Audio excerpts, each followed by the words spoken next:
session entitled Preventing and Responding to Gender-Based Violence in USAID's PEPFAR programs. My name is Amelia Peltz, and I serve as the Senior Gender Advisor and the Team Lead for the Gender and Sexual Diversity Branch in the Office of HIV/AIDS at USAID. So at USAID, advancing gender equality and preventing and responding to gender-based violence is essential to our efforts to achieve sustained HIV epidemic control.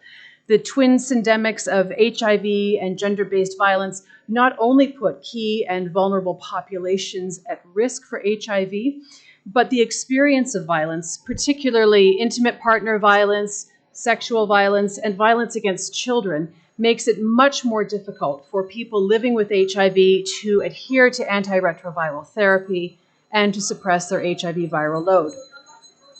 So USAID is very proud of the achievements of our implementing partners, particularly our local partners, in advancing comprehensive gender-based violence prevention and response. USAID's local partners have achieved significant program growth over the past several years in reaching more and more survivors with gender-based violence services. As of the second quarter of this year, our local partners contributed to 78% of our total GBV response program, and they've reached over 445,000 survivors worldwide with life-saving clinical care. So we're eagerly awaiting our Q4 results, which we're anticipating having by next week, and we are expecting those numbers to be even higher. So it's our local partners really are who working just tirelessly to prevent and respond to gender-based violence. They are leading the way for USAID in this space, and we cannot thank you enough for all of your hard work. So this session today is going to be an opportunity for us to learn from 3 of our local partners about their efforts to reach survivors of violence with quality services and to track and monitor and document those programmatic outcomes. So before the presentations begin, please allow me to briefly introduce our panelists to you. So Jovan Riziki, he is representing the National Council of People Living with HIV in Tanzania, where he coordinates religious leaders' HIV demand creation and GBV prevention. He also holds a master's degree in public health. Suzanne Hoffman serves as the Chief of Party with NACOSA, the Networking Community of AIDS Southern Africa, for the USAID PEPFAR-funded Community-Based Violence Prevention and Linkages to Response program. So this program delivers HIV and GBV prevention services and comprehensive post-violence care. And then finally, Michael Gaito is a health specialist with over 10 years of experience in GBV policy and programming. He is the technical lead for the GBV program with USAID's Stawisha Pawani project in the coastal counties of Kenya, which is implemented by LVCT Health. So please join me in giving a warm welcome to our presenters, and we'll turn it over to our first speaker.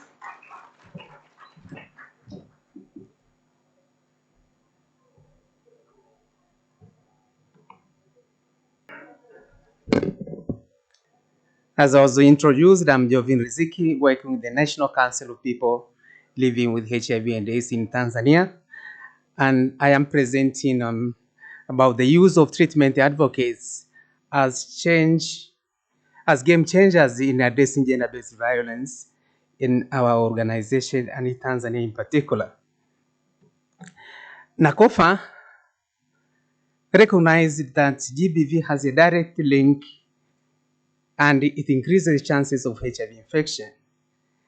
And that when the victim is unable to defend himself, he runs a big chance of getting infected. Our organization had not known actually the magnitude of the problem. We had anecdotal evidence of the problem, but we integrated GBV in our programming. And we started really to notice a huge number of people who were experiencing gender-based violence. And the GBV also affected actually uptake of HIV services.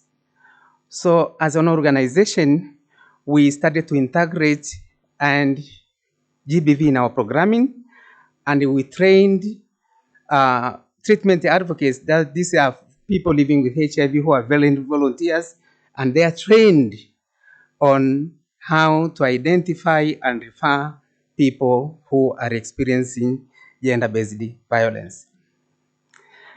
What did we do? We integrated GBV component in the training of treatment advocates.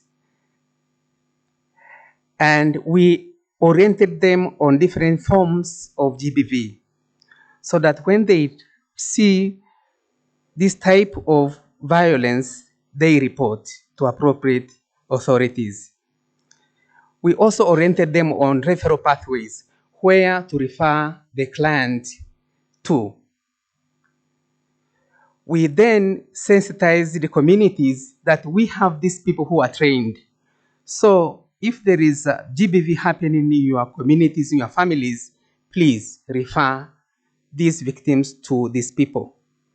We also introduced these treatment advocates to local leaders and to religious leaders.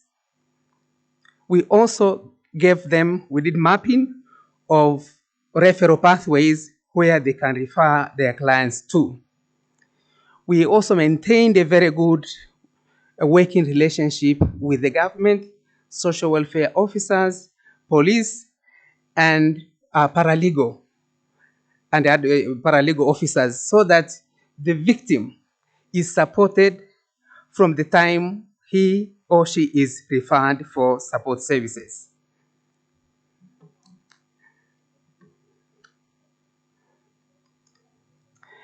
That's the training of treatment advocates, and that's the referral pathway, depending on the type of GBV that was performed or the client experienced.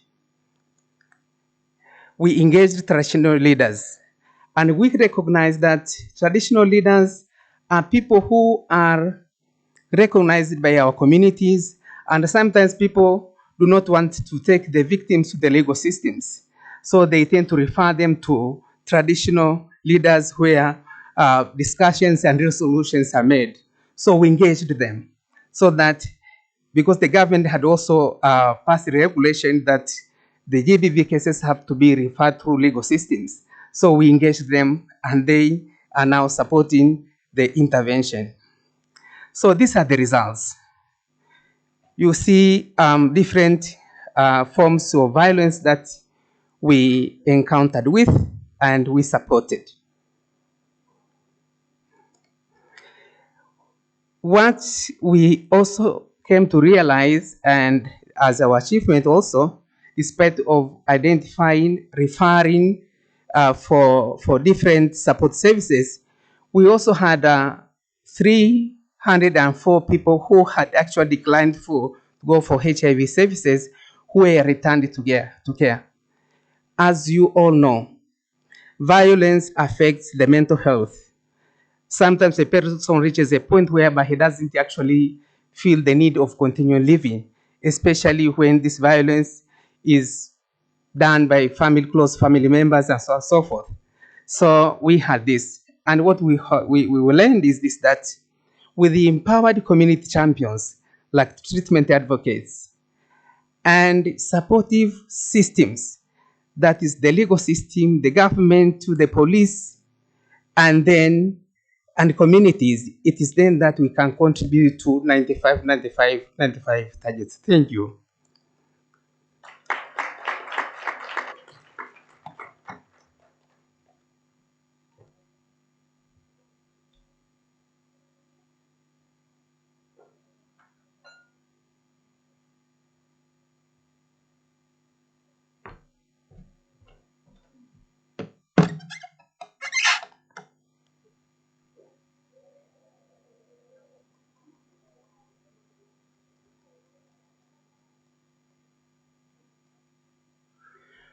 So good afternoon. I'm glad to be part of this discussion today. As earlier introduced, my names are Michael Gaitho, and I work with the USAID Stawisha Pwani, working in the Kenyan coastal region, where we work within the 4 counties within that region. So today we are going to discuss an abstract that we did that actually looks at leveraging, or rather how we can leverage on technology to track the GBV performance in the coastal region of Kenya. So just for your information, that's Kenya as the country. And down here, you will see this picture contains like 4 counties here, one of them being Mombasa, Kilifi, Kwale, and Taita Taveta. But most importantly, within those regions, we have other interventions that actually focus to address issues of COVID-19.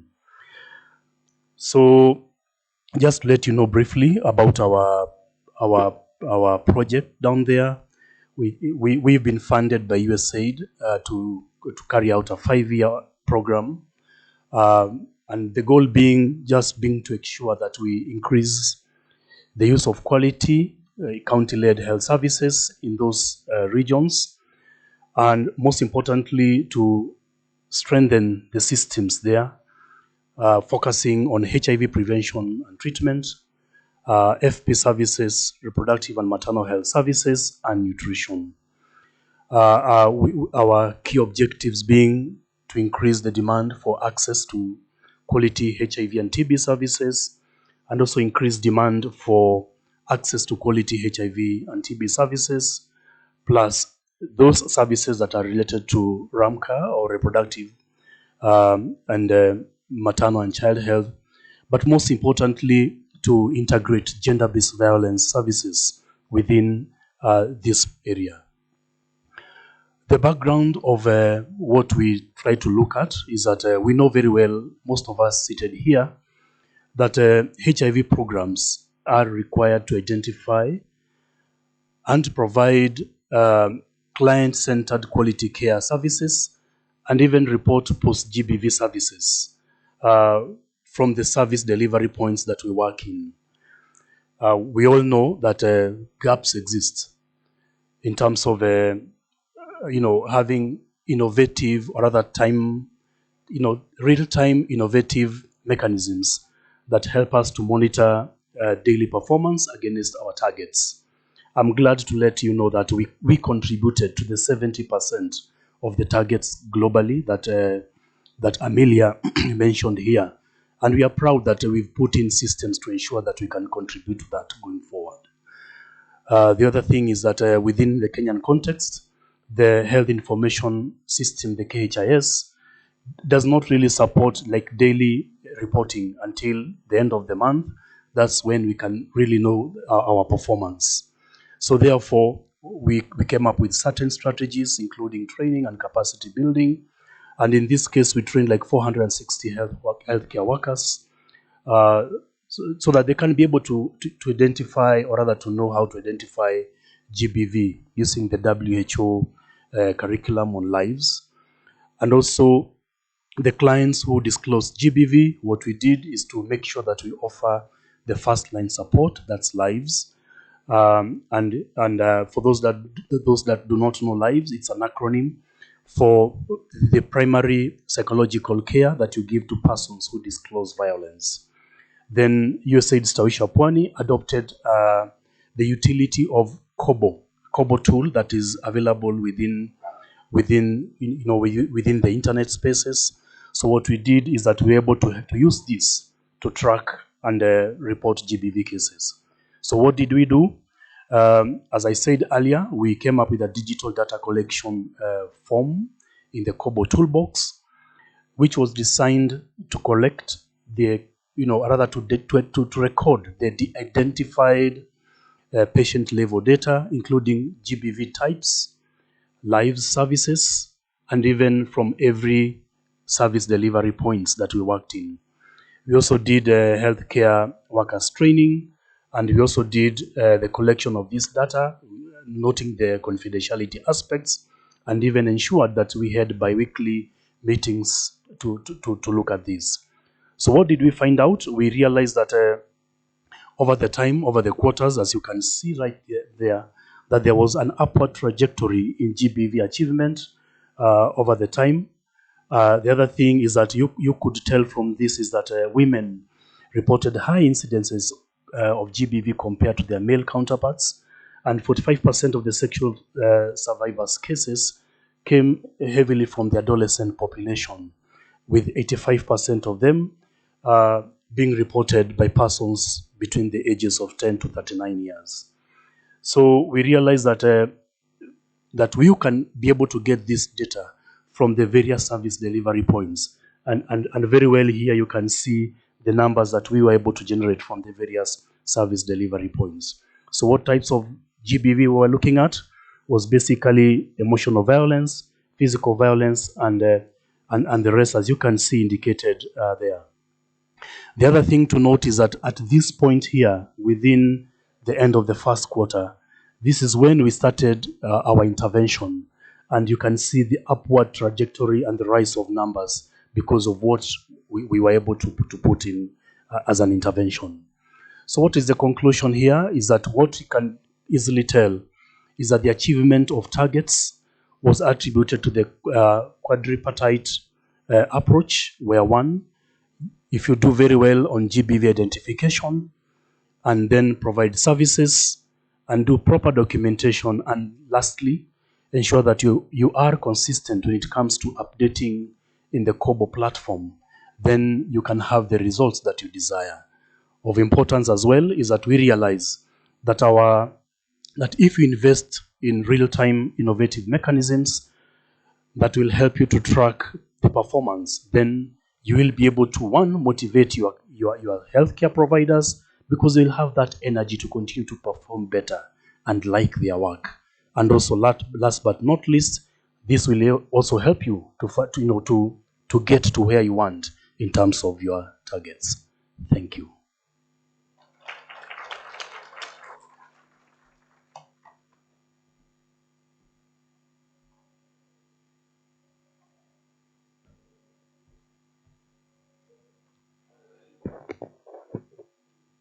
Let me just scroll to where I'm supposed to be. Oh, wait. Okay. As Amelia has kindly introduced, I'm Suzanne Hoffman. I'm the Chief of Party of NACOSA. And I have the unenvious position of taking you through this graveyard shift this afternoon. So luckily they've made it so cold in this room that nobody can fall asleep. So I'm pretty sure I'll be able to at least, keep your attention for the next 7 minutes promptly. All right. So just to give you a little bit of background, in terms of why we do what we do and why we are passionate about what we do, is that South Africa experiences some of the highest levels of violence in the world. Currently, our president has deemed it our second pandemic. So where we're all sitting here, post-COVID or semi-post-COVID, mostly unmasked, no, social distancing, our GBV continues unabated, in our communities and in our society. So we know that women and girls are disproportionately affected by gender-based violence. And in South Africa, so much so that it is believed that up to 50% of women have experienced some sort of GBV in their lifetime. So this is just, if you look around as women of all diversity in this room, this means that 1 out of 2 people in South Africa, women, would have experienced sexual violence. Stats SA also indicates that around 20 to 25% of our new GBV or of our new infections for young women are coming or can be attributed to GBV. So this becomes a real important, a real critical element for us to look at what kind of GBV services we are offering. Coupling that with 65.5% youth unemployment rate in South Africa, as well as 3.3 million youth not being in education, training, or employment, having access to services and being able to access critical life-saving services becomes a real challenge, for South African women. So what have we as NACOSA done about that? So we've really looked at how do we increase access and uptake of services for young women. And this has really been done through a 5-pronged approach, where firstly, we've been looking at training. So training healthcare providers in our primary healthcare facilities and our community healthcare facilities to be able to render a minimum package of GBV care services. So not replacing our standalone specialized Tutuzela care centers or sexual violence centers, but really complementing those services. So really focusing on a compassionate, person-centered approach and taking services to where our AGYW are. If you imagine that there's 55 TCCs in South Africa, or specialized sexual violence centers, there are 44 districts in South Africa. It's one per district, not even, and our districts are vast. If you're an unemployed young woman in a intimate partner violence relationship, in an abusive relationship, having to travel 300 kilometers, 400 kilometers to access a service, if you're unemployed, just becomes inaccessible. So what we've also done is at these primary healthcare and community healthcare facilities, placing our social workers and our linkage officers to really hold the space for our survivors, to really be that case management approach that once they receive the clinical service, the minimum package of clinical service, also being linked to shelters, to economic opportunities, being linked to statutory child protection services as needed, because we also see through our data that more than 50% of the survivors that are coming through our Tutuzela care centers and our other post-violence care sites are below the age of 18 years. We've also focused on deploying capacitated GBV ambassadors to really at community level create that awareness around GBV services, create that awareness around where services are available, how they can access it, and creating those referral pathways into care. The Who Lives approach has been really critical for us to be training community structures, to be training healthcare providers in really how do they receive and respond to disclosures of violence. So this has been across the board in terms of partnering with social development, partnering with Department of Women and Community Safety in really training a capacitated workforce, a capacitated community workforce to be able to case find and refer into care. And then lastly, also looking at demand creation and mobilization from a localized response. So making use of local media sources like local newspapers, local radios, stations, and you can see an example there of some of the advertisements, I don't really call it advertisement, but some of the articles that were placed that just links young women to where services are in their communities. So making them understand it's not just available at the TCC that might be 200 kilometers from where you are, but it is also available at your local centers. So you might ask yourself, Suzanne, that's great, all and well, but what has this actually brought about? So if we look at our COP20 results, we see that we've reached around 14,672 overall survivors of gender-based violence. Through this approach, over the course of a year, we've expanded that to around 24,000, which is a 70% increase, in the number of people reached. For our specific AGYW, so our young women, so our 10 to 24s, we see about a 74% increase in the number of survivors reached. We also see that the percentage that, thank you, we also see that the percentage of survivors that are accessing services, 34% overall in COP20 of that 14,000 were adolescent girls and young women. So where we've placed our focus on really increasing access and uptake of this very specific, very vulnerable population, we see that that has increased to 49% of the total cohort. Also, following this decentralized approach, when we started, we saw about 2% of our GBV cases being reported through our primary health and our community healthcare centers, and that has increased to 15%. So this becomes really important for us because this shows how local women and local AGYW are accessing services in the communities that they stay.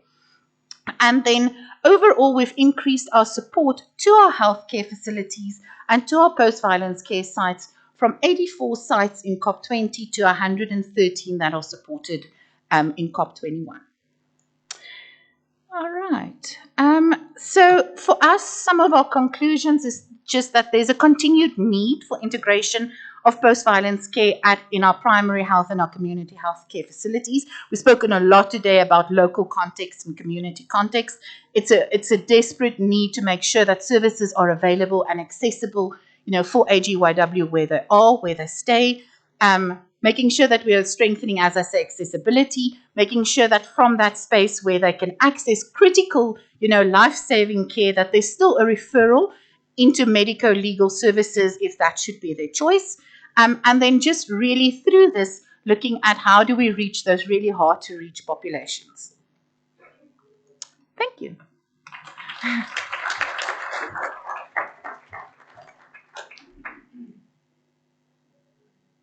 Oh, here. Extra service? Okay. Great. Thank you very much to all of our speakers for your excellent and compelling presentations. I think they really do represent a wonderful cross-section of a lot of USAID's GBV work globally. So many thanks. And because all of our presenters are just so outstanding and organized, they had also prepared some discussion questions this afternoon for all of us to sort of reflect and discuss. But at this time, we also did very much want to prioritize questions from all of you. So I think we have some microphones that will be going around. So if you do have questions for any of our presenters, we can start with those, and then we can also would invite our panelists to also consider the questions that are up here on the screen as well. So I think if you want to raise your hand, okay.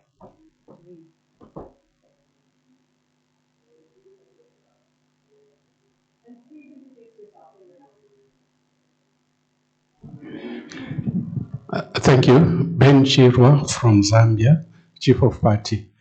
My interest is the males. What kind of violence, gender-based violence, did you come across? And secondly, for the young ones, did you have cases of defilement? Young, basically, children, girls below the age of 10, for instance. We've read so much, especially in South Africa, about young people less than 10. Can you shed more light on that? Thank you. And can you also just, all of you refer to lives. It's an acronym. Can you also give it info? Thank you. Maybe we can take 3 questions and then we'll Okay. Yeah. Thank you. Mine is to anybody among the team. Basically looking at how have they been able to support the GBV survivors to recover from those experiences. Because in many times we have got these maybe children or women who have gone through such and they go through a lot of trauma. How have they been able to manage such? Then the other thing is, other than the sensitizations, the counseling and so on, are there other interventions that they're actually undertaking to see that probably the survivors of GBV come together and maybe they are doing something together as a group, or they have something they're trying to venture to see that they can be able to continue living? Thank you.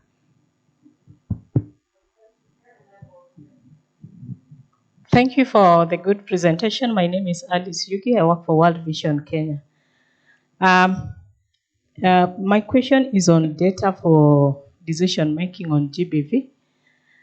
You realize that cases of GBV happen in different areas, and several offices are also in charge of either responding in different ways. So because of either lack of information or access to some services, some people would go to police, others will go to the health facilities, others will go to the children's office, others will go to volunteers, including religious institutions.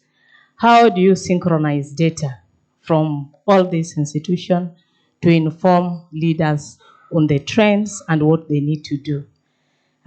Second is closing the referral pathway, especially on the legal support. How effectively has this worked out for all of us in this room? Thank you. Can I go ahead?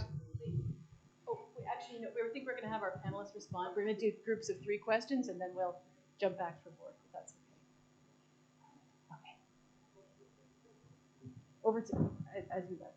You want to, is this one working? Is that working?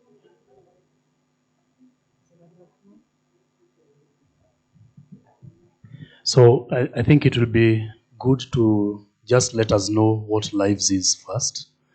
And it's because you said it's an acronym. We currently, or rather in the past, many people, or even you seated here, if you are asked what you do to a survivor who comes to you, you will say you'll give them psychosocial support, PSS.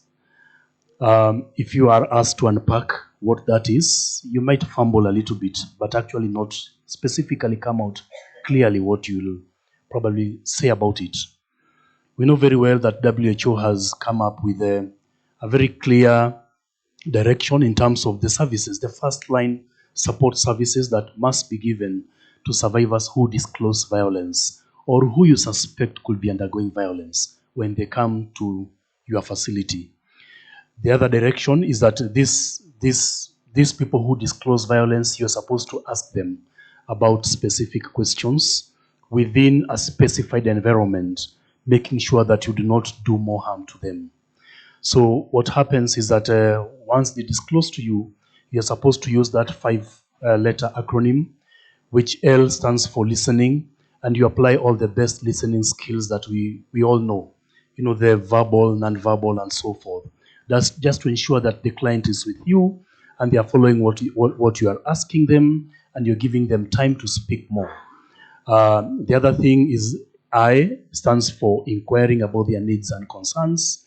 And in this case, we know when the survivors go through abuse, they have a lot of things that they could be going through, including gaps in terms of their social welfare, their physical status, their spiritual needs, and many other things. So you may need to inquire more about those needs. Otherwise, many times we tend to lose because we just rush in and tend to give services.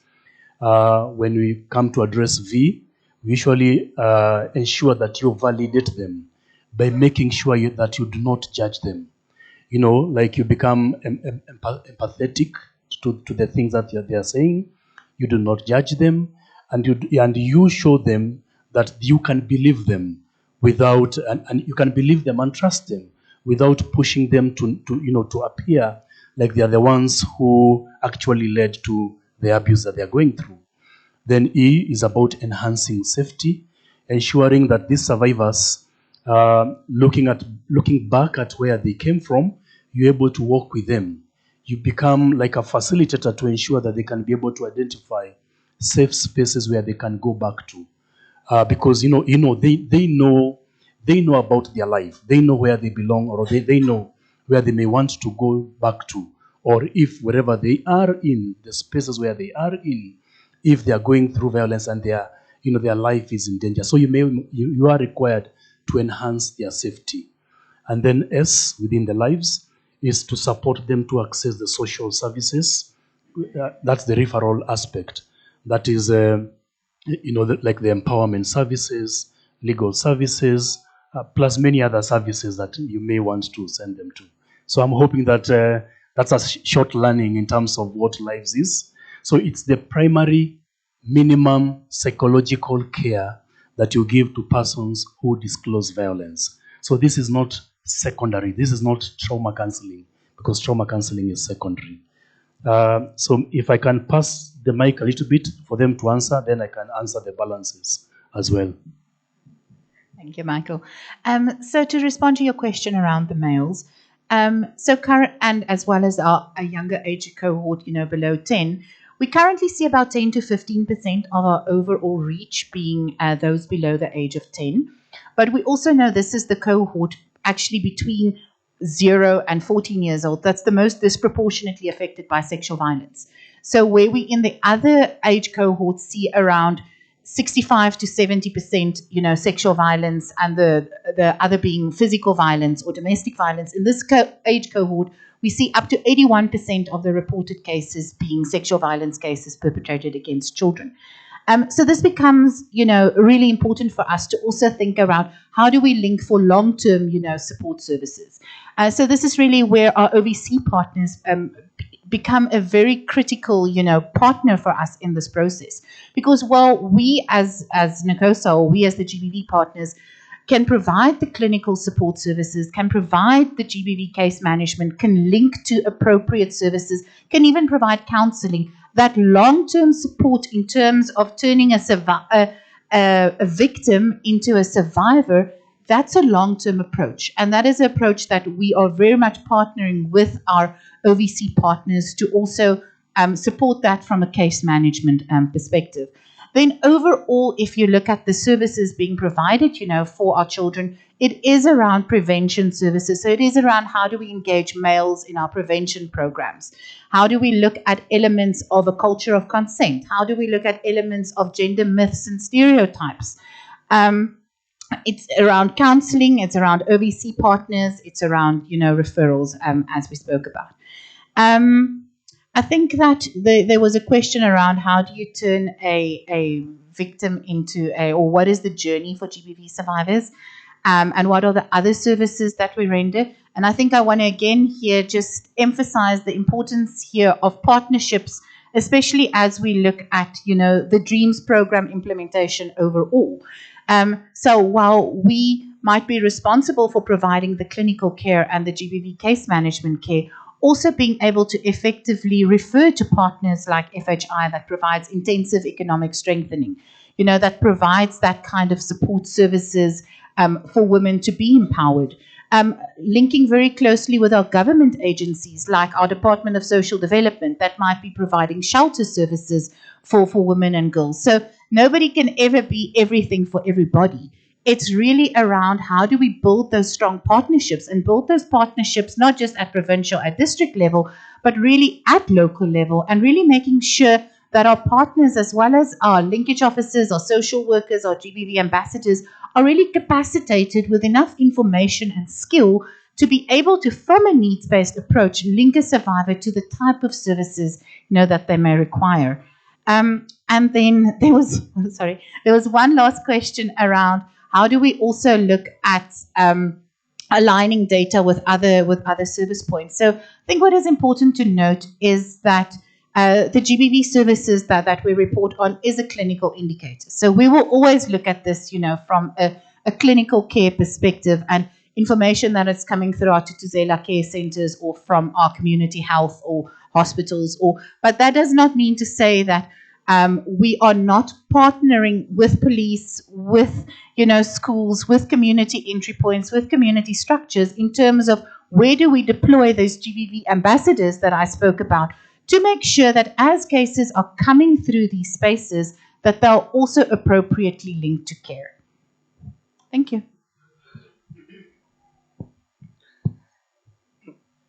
Yeah, thank you. With regard to support, economic support that is provided to survivors, NACOFA has PLHIV empowerment groups, and we have a membership of around 700,000 members in the empowerment groups. And NACOFA supports mostly people living with HIV who experience violence. And we have these structures down from district level to ward level. So the survivors can be connected to empowerment groups where they run different economic activities if they experience economic hardships as a result of partners not willing to support. With regard to legal support services, we work closely with councils, with Chuck's district HIV/AIDS coordinator, and we work with the police and gender desk.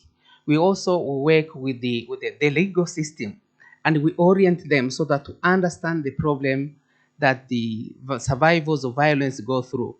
And this has been very helpful when you have a supportive systems who understand it, because the legal system in our, for example, sexual violence, a person is entitled to 30 years imprisonment if he's found guilty. So there is a possibility of corruption. But if you orient the magistrates, if you orient the paralegal officers, they become really, really supportive. We have also some religious leaders who have created safe homes where survivors of GBV are put and they are supported until the case is is finished. So this reduces the chances of the violators actually interfering with the legal process. Thank you. Maybe if I can address two questions that were almost relating to the others. Yes. So for defilement cases, we from our program we realized that 69% of all sexual violence cases actually coming from the defilement cases, children below the age of 18 years. And so therefore, just to tie that with referral, we work with our partners within the region where we work with. I know there's a partner seated here known as AMUT, and we are AMUT back in Kenya. So we are their clinical partner. So what happens is that we discuss on how we refer clients between ourselves. If they have clients, children who go through violence, they are referred for clinical services. And if once they are seen within the clinical settings, then they are referred appropriately in the relevant places. So what we've done is that we've developed referral tools, a tool where if we see a client in the facility and they require to go for OVC services and link them, then we'll give them that referral tool. When they obtain a service there, it will be stamped in the receiving facilities to demonstrate that they have actually taken up that service. But also, most importantly, within the facilities where we work in, we've come up with what we call facility community GBV committees. And these committees include the facility teams plus the committee members, the community members who include like the police officers or even the CHVs, the community health volunteers, and or the women leaders. So what happens is that they discuss issues that are actually gaps in terms of referral pathways and how best to strengthen them. So you will find this very successful and have really helped us to achieve the best. Then last but not least, what we also realize is that we've also done hotspot mapping in terms of where many cases of GBV are occurring. So what happens is that when we meet with our partners and even the community members, we actually let them know some of those hotspots so that they can avoid and even reduce chances of being abused. Thanks. Yes, I guess because I have the mic, I can go ahead. Yes, yeah, please go ahead. We'll just take maybe, I think our time's up. Let's just take maybe 2 more questions, and then we'll have our panelists answer them. And then I would encourage you to come and find our panelists after the session is done to chat with them further. Please go ahead. Okay, thank you. My name is Beauty Mohasha from Stepping Stones International in Botswana. My question is partially answered, but my point was GBV needs multifaceted interventions. What are systems and processes have you put in place so that other agencies that need to be supporting the GBV survivor are responsive in an urgent manner? Because with GBV, there's agency that is expected. The issues of legal systems. There is another thing to identify is great, but what is important is what do you do and what does the survivor get after identification, which may not be solely provided by you, but other agencies, what do you do to ensure that they also provide the services that the agency you need? Thank you. Thank you. And I think we can take one more question. Yes. Yes, good evening to all. My name is Sande from Barara Regional Referral Hospital under the G2G mechanism. I would like to know if in your program you have experienced scenarios where individuals who have experienced sexual violence come in late. As you are aware, for GBV, for sexual violence, there is a minimum package they are supposed to receive. And one of these is post-exposure prophylaxis. So in our program, we are actually seeing these individuals who are experiencing sexual violence coming in late, and so they are not eligible for post-exposure prophylaxis. Have you seen this situation in your setting? And we would like to learn so that we can go and improve our program as well. That's a great question. So maybe we'll just go down the line here. Thanks. I will try to be quick. So I think firstly to respond to your question around how do we capacitate the entire system? I think that our focus has really been on training and technical assistance, across the GBV response. So whether that is Department of Social Development, Department of Health, Department of Community Safety, our police stations, working closely with Education Development Center, EDC, in schools. So making sure that where the different entry points are, all of those entry points are capacitated, and there is a seamless referral mechanism, into post-violence care services. So that is obviously always a work in progress. I don't think you'll ever get to a point of saying we have achieved that, but it is just continue to focusing on that training, on that technical assistance, and on building that capacity of all people, or all almost first responders, if you want to call them that, that may engage with women or children, to link them to care. And then in terms of your question, survivors accessing services after 72 hours, I think that is a very big reality, for us in South Africa as well. We are currently focused on a quality improvement initiative or plan to look at how in targeted, districts we are improving that. And it very much has to do with awareness building, people knowing where the service are, when they can access it, how they can access it. But then also making sure, so we followed a decentralized approach in terms of also saying making services more readily available at local level, so that young women are able to easily access that service at their local facility and do not have to travel 200 or 300 kilometers to get to that service, which often causes that delay in being able to access it. Thank you. 50% of the survivors who come seeking services within the area that we support, and actually reflecting the national data, actually miss the 72-hour period. So that data that we see on the ground and the national data actually speaks to each other. There are various mechanisms, including community awareness, but most importantly in LVCT or in our program, we have a hotline 1190, where we encourage young people plus any other person out there to make sure that they are able to speak up. They might not be able to reach within the facilities within the required time frame, but at least they can speak to somebody when it happens. So that's one strategy, plus many others that we do. When it comes to multi-sectoral, multifaceted disciplinary groups or multi-agencies, we support the counties, or rather the Ministry of Health, together with other actors, especially the gender departments, to make sure that we meet every quarter to address issues that that cut across the key players, be it health, be it legal, psychosocial, and even the shelters. So what happens is that people come together to address issues, gaps, and where they can tighten in terms of their roles, including the police officers, just to ensure that we are able to better deliver across all the agencies. Thanks.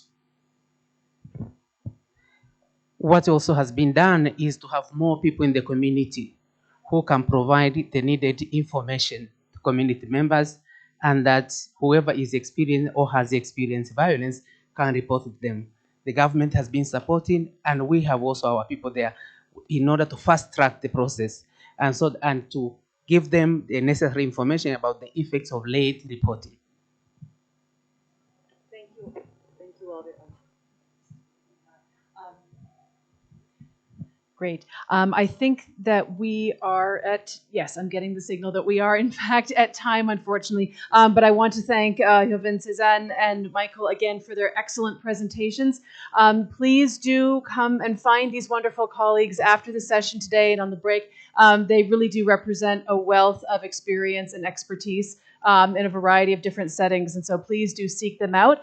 I'd also encourage you, if you have time, if you haven't already done so, to go and visit the posters that are on display in the lobby. There are several on gender-based violence, including one on lives for our colleague who is interested in learning more about that. So please do take a moment and go and visit the posters. So with that, thank you all so much for being here this afternoon, and thank you to our wonderful speakers.